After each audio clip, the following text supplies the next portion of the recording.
AI should be for everybody, from leaders to the working on floor. And we can save 90% of time, 50% of workforce. AI is core in centers of change. And therefore, we invest heavily to AI. Actually, we started more than 10 years ago. Because we think the machine in the past helped our hand and legs. Now the machine helps us in brain. Are you betting all your money in this right now? When the OpenAI appear, immediately I ask whole corporations study how will you bring generative AI to the job.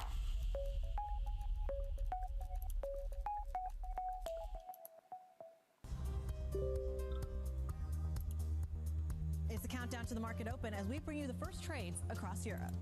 We'll debate the most important stories and what will drive the big investment decisions throughout the morning. I'm Guy Johnson. I'm Kriti Gupta. And I'm Anna Edwards. Join us every weekday morning for the opening trade, live at 7 a.m. here in London. Only on Bloomberg.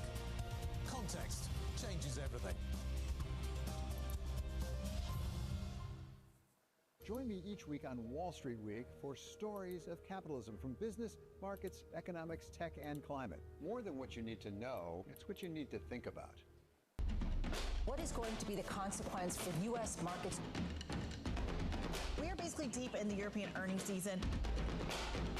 Take a look at how we're faring when it comes to Asian markets.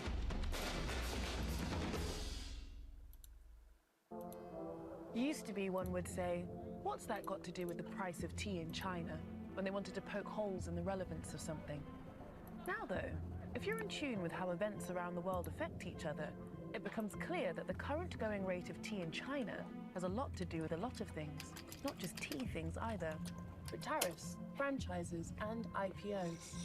Okay, so let's see today for gold. Cool, let's see if we can get a little push up on gold today.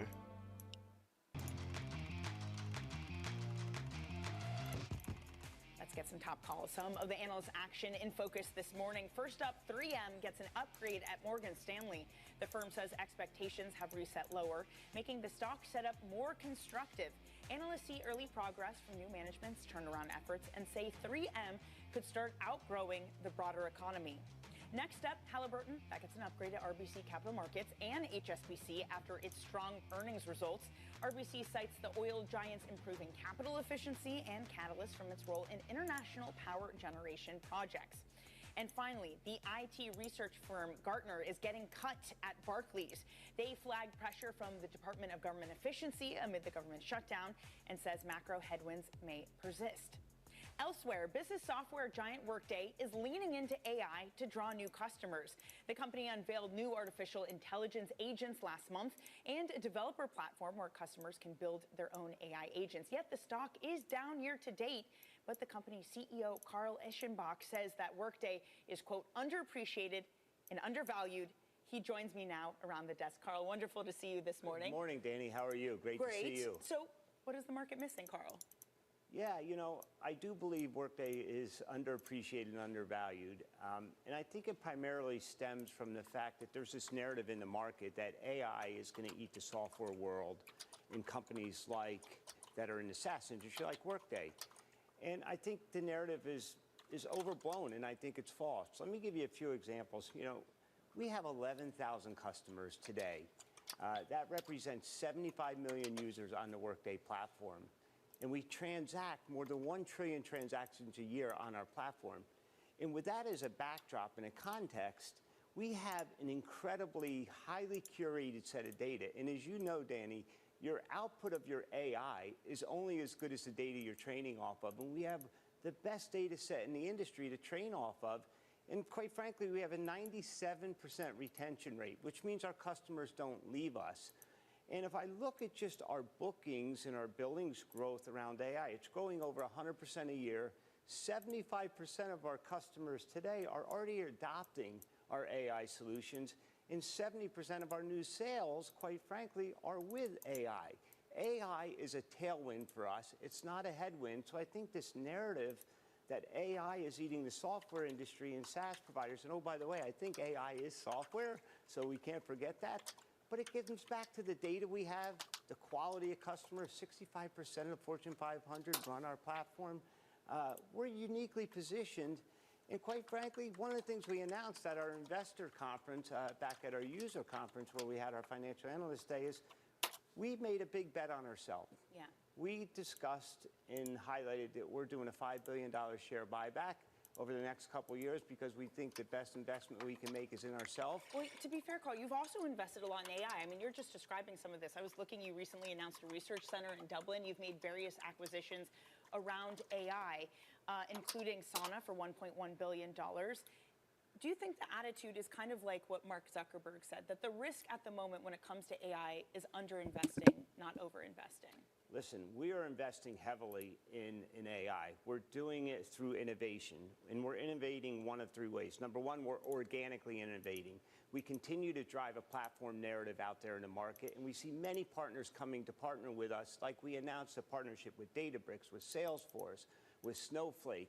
At the same time, we've announced we're bringing 15 new agents to market. Our agents are bringing incredible business value to our customers. So not this thin veneer of an AI agent. It's truly driving business value. And then you're right. We are inorganically innovating through very strategic acquisitions. In the last 18 months, we've made 5 AI acquisitions. And at our user conference, we announced an acquisition of Sana, which gives us an incredible opportunity to bring more AI to our customers. So we're organically innovating through acquisition. We're driving, lots of innovation to our platform, and our partners are leaning into us and innovating on top of us. It does feel like early days, though, for some of these AI agents that you're releasing in AI-related business lines. When do you expect that to become a real meaningful part of revenue coming into Workday? Yeah, we did discuss this in more detail at our investor conference. We talked about having over $400 million in annual recurring revenue with our agent today. It's growing over 100% a year. And I think it's already bringing value. That being said, over the next 12 to 18 months, as more of these 15 new agents that we're bringing to market come online, I think it will only help us drive more and more revenue around AI.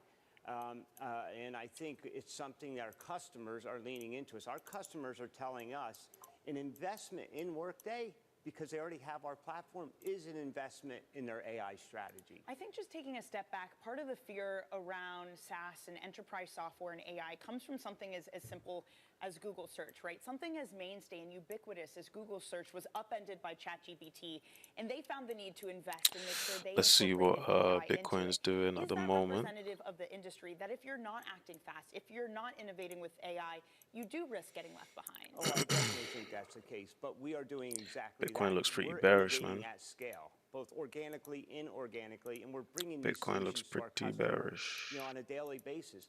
Our customers are leaning into our AI solutions and agents because they drive real business value.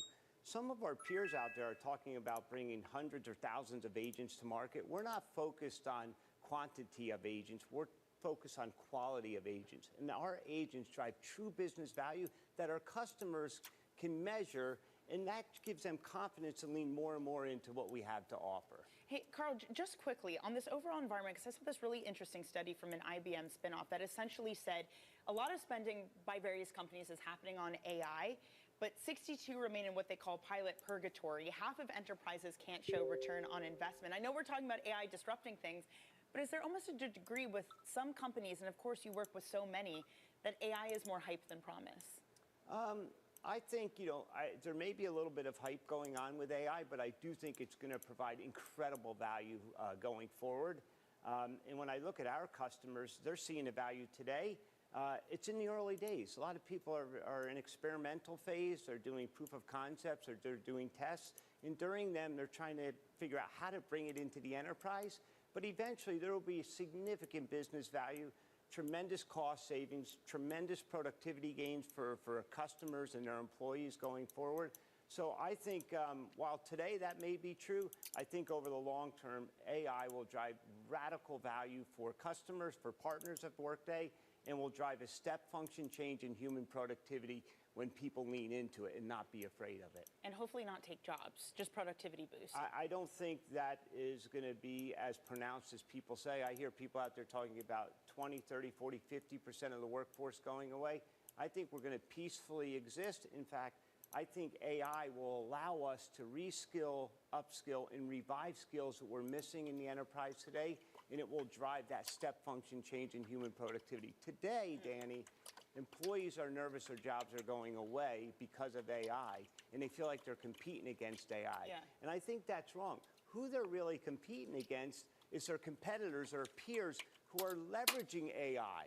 So they need to lean into it, leverage this as amazing technology, and with that, they'll get personal productivity gains, personal growth, and the recipient of all that is your company you're working for. Hey, Carl, this has been so interesting. Please come join again soon. This was an absolute pleasure.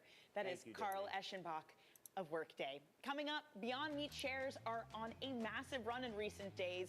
The stock just getting halted moments ago and is up more than 1,000% over the past 4 days. We'll take a closer look coming up next.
Up to the minute news whenever and wherever it happens. I'm Haslinda Amin in Bangkok. This is Bloomberg.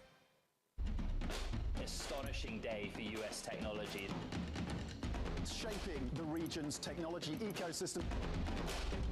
Asia's biggest tech news and innovation. Yes, money day, my bro. How you doing? You good?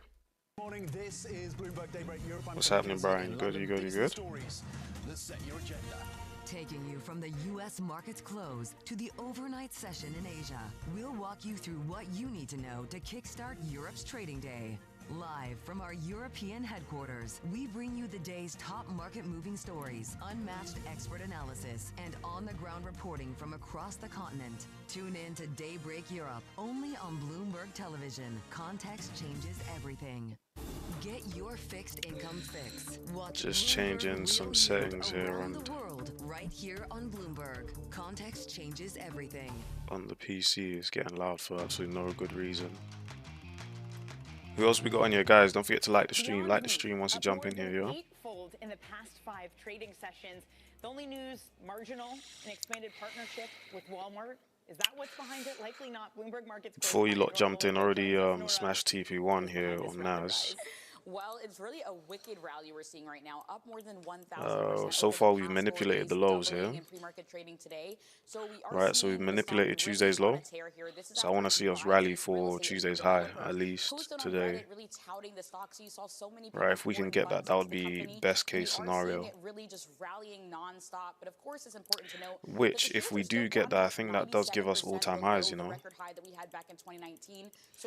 Are you guys in any trades at the moment? Any pairs you guys looking at? 64% as of the end of September. So it is a bit of a discussion across Wall Street as to whether or not this is a little bit induced by short covering or just a rally. What pairs are you guys looking at? Lots to dig into right now as we continue to see meme stocks continuing to bubble. To be clear, not a stock analyst, just someone in Dubai, and this is, I'm assuming, like his hobby or something. I mean, it's all over Wall Street, bets everywhere. So lots of retail trader action going on right now. Definitely has that feeling like it's meme stock mania all over again. Nora, thank you so much. So great to get you on. Bloomberg's Nora Melinda. Coming up in the next hour, Blue Owl's Mark Lipschultz breaks down their blockbuster deal with Meta, plus Goldman Sachs global co-head of private equity, and Josh Easterly of 6th Street. All those conversations coming up. This is Bloomberg Open Interest. That entry was clean. Yeah, it wasn't bad. It wasn't bad at all. Had to be a bit brave on that entry because, you know, we didn't really have much in terms of confirmation, but I'm playing the higher time frame narrative, so it looks like we might have to hold a bit of turbulence at the moment, you know.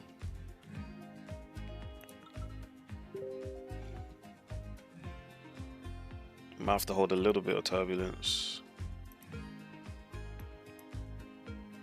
I want to see if the S&P can turn around because that's still been coming down, and the US 30 just been straight dropping, to be honest. Just been dropping. So I want to see at some point the Dow Jones try to head higher. The only thing with the Dow Jones is Tuesday's low is quite far away. You know, Dow does look like it can definitely reach for around this level before potentially giving us a move higher. Sustainability efforts have produced a breakthrough. But that's fine as long as NAS is able to hold its current price. We should be fine. LNG can decrease emission of the carbon dioxide. Because right now we're about to get a new hour candle and a new 15-minute candle. The 15-minute candle looks okay so far. Hour candle looks really good.